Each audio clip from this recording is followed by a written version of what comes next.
ꯅꯪꯒꯤꯗꯃꯛꯇ SS Entertainment na puduna lakjari Ningol Khonjel. Ningol Khonjel first round da adombu taramna okjari.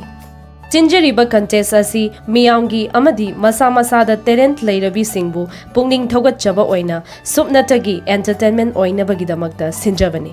Mathangda contestant number 213 Nongmaithem Dibiya Devi from Chingmang Bamdiar.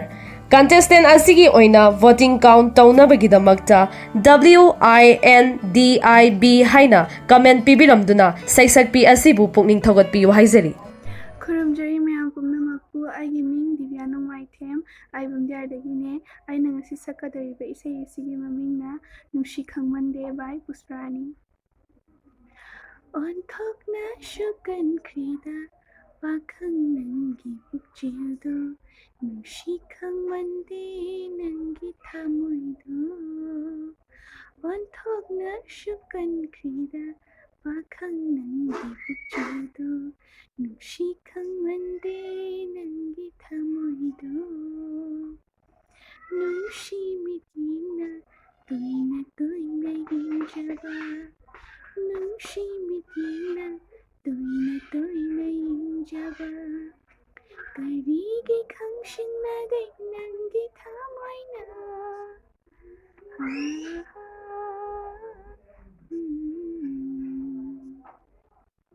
Pungamjaba Nungshibana Angaw Haluidabini Likoda Jangduna Laika Akudinda Wakagiturina Yegluri Satamdo Wakagiturina Yegluri Satamdo Ijakibani Minglendo Laika Akudinda Pungamjaba Nungshibana Angawi Hoyabini Likoda Jangduna Laika Akudinda Wakagiturina Yegluri Satamdo Wakagiturina Yegluri Satamdo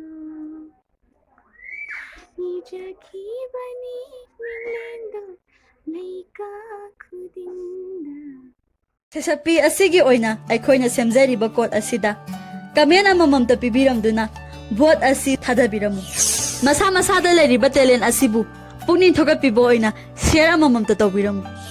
Video asibu share tawba kaubiganu pumnamappu khurumjari.